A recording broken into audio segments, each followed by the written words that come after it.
Hey guys, welcome to the speed and multitasking test between the Meizu M1 Note and the Lenovo YP1M. The Meizu is powered by a MediaTek MT6752 processor, while the YP1M is powered by a MediaTek MT6735P processor, and both the devices have got 2 gigabytes of RAM. The Meizu has got 16 gigabytes of onboard storage, which is non-expandable, while the YP1M has 16 gigabytes of expandable storage. So I'll show you that both the devices are connected to the same Wi-Fi network and GPS is on, and I'll also show you the Google Play Store, and you can see that all the applications have been updated to the latest versions, so no cheating here. And let's kill all the applications running in the background and begin our first test. Our first test will be the app opening speed test between both these devices. Let's open the dialer app first. So as you can see, it was the same time for both these devices. Let's open messaging, and again same time. Let's open Amazon,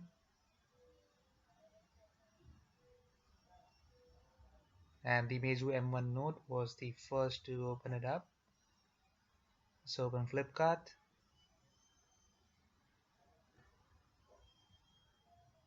and this time again it was the Meizu M1 Note, but the difference was marginal, so it might be due to human error.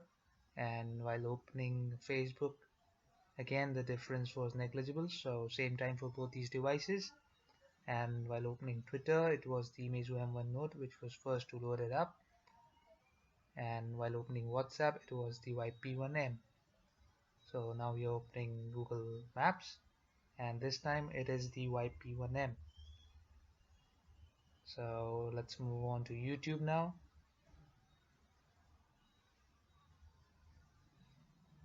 And this time it was the same time for both these devices. So let's open Gmail application, and this time it was the YP1M which was first to load it up. So really good performance here from YP1M. And let's open Play Store, and this time the M1 Note was slightly faster, but the difference was negligible. So let's open camera, and this time it was the YP1M. So I'm really appreciating the performance of the YP1M because the MediaTek 6735P is a very basic chipset, and the 6752 is a higher clock chipset. It is clocked at 1.7 gigahertz, so it has got more raw horsepower.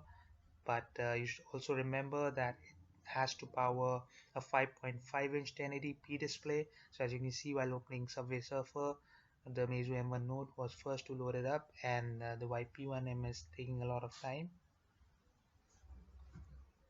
So let's open few more applications, some internal apps here: calendar, clock,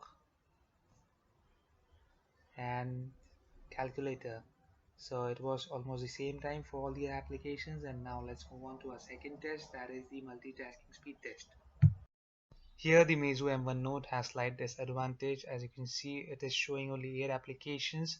It has everything in memory but shows only 8 applications. This problem has been fixed in the Flame 5 update, which is due for the Meizu M1 Note, but till then we have to test the stable ROMs only. So as you can see, both these devices are performing really well, and whatever the difference in loading up or showing up the application is due to the difference between the animations in both these devices.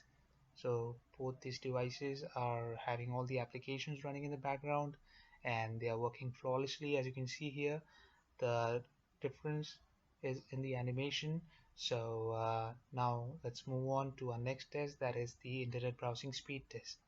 So we'll try to open gsmarena.com in both these devices. After this test, I'll let you know the results of this speed test overall. So stay tuned.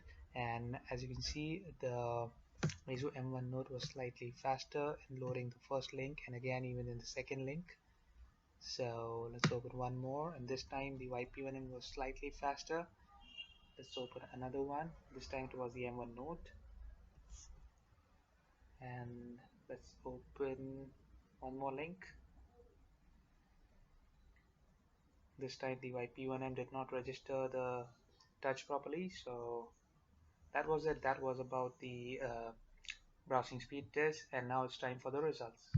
The first test that we did was the app opening speed test, and surprisingly both these devices scored equal points over each other.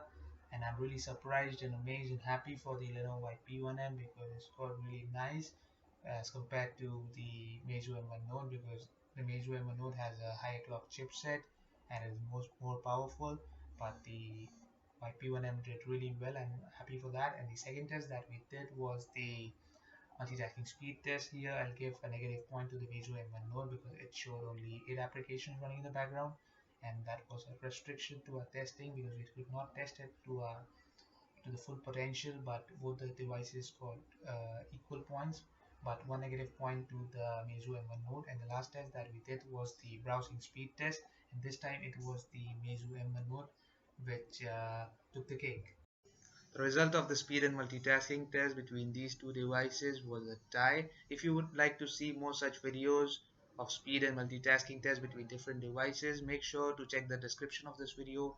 I'll leave links to all those videos there, and make sure to let me know your views in the comment section below, and don't forget to give this video a thumbs up, and don't forget to subscribe to my channel. Take care.